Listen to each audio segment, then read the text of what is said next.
Marie. Mes enfants bien-aimés, je suis Marie, reine des cieux et de la terre. Je profite de l'occasion qui m'est donnée de venir vous saluer, de venir auprès de vous, pour glisser quelques mots dans vos âmes, quelques mots en vous, qui œuvreront vers plus d'authenticité, vers plus de lumière en vous. Soyez certaines, vous toutes, de mon indéfectible amour de mère, mère de l'humanité, mère de cette terre, et mère des cieux. Je profite de cette occasion, de cet alignement qui m'est facilité par les élémentaux de la terre, qui sont aussi mes élémentaux, pour vous signifier mon amour indéfectible, permanent. En vous tout existe ce germe impermanent et indéfectible de l'amour, au sang le plus noble, au sang le plus élevé et au sang le plus éthéré. Cet amour que vous devez incarner, non pas uniquement à travers la fécondité, mais à travers tous vos actes envers cette mère terre qui est aussi votre sœur. Vous avez encore en vous la parcelle éternelle de la terre.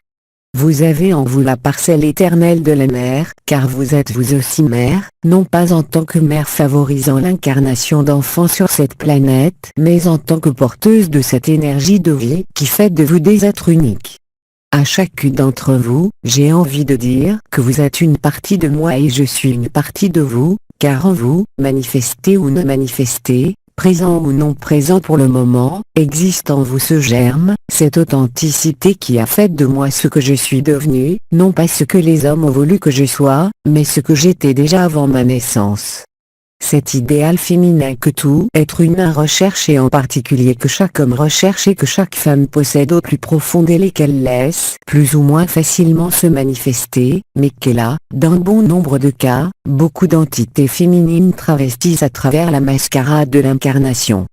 Vous avez, vous-même, ce germe qui fait de vous ce que vous êtes et il vous appartient de le laisser se manifester, quelle que soit votre vie, quel que soit votre chemin, quelle que soit votre filiation, quelle que soit votre génération, quelle que soit votre descendance.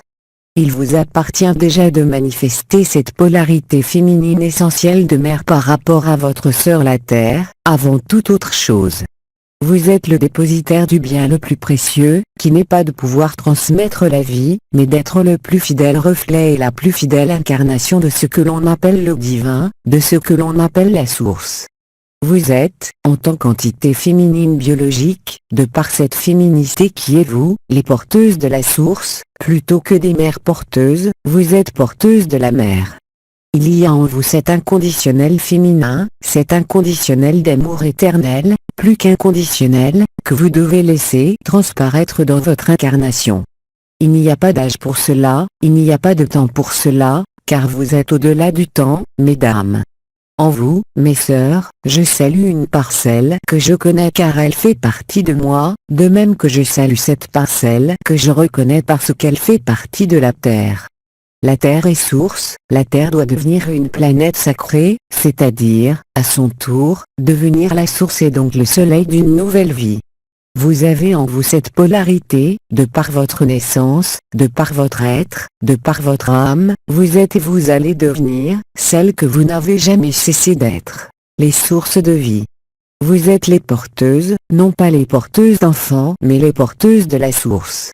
Cela est essentiel à comprendre, quel que soit votre chemin, quels que soient les aléas de votre vie, quels que soient les aléas de vos fécondités ou non-fécondités, quels que soient les aléas de vos filiations ou non-filiations. Vous êtes les modèles d'un idéal féminin, c'est-à-dire de l'idéal féminin de la source que tout homme recherche et que toute entité recherche, c'est-à-dire celle qui nourrit, celle qui donne, celle qui impulse, celle qui est destinée à créer. Cela est un acte bien différent de la fécondité, de la procréation.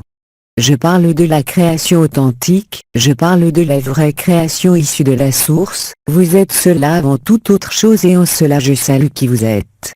Je remercie aussi toutes ces entités qui font partie de la troisième dimension, qui font partie de votre compagne la Terre, d'avoir permis, par leur canal, de me laisser se manifester à vous et de vous révéler à vous-même.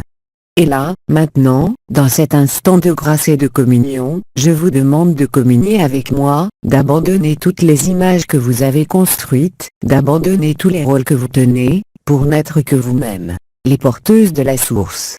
et pour cela, je vous demande de fermer les yeux, mes chères sœurs, mes chères âmes compagnes et de laisser en vous s'affuser, se révéler, se manifester, s'épancher, s'épandre, cette source éternelle de vie et de lumière. Je vous aime et je vous bénis au même titre que j'accepte totalement votre bénédiction, en tant que mère, c'est-à-dire en tant que source. Autre dimension. 14 mai 2005.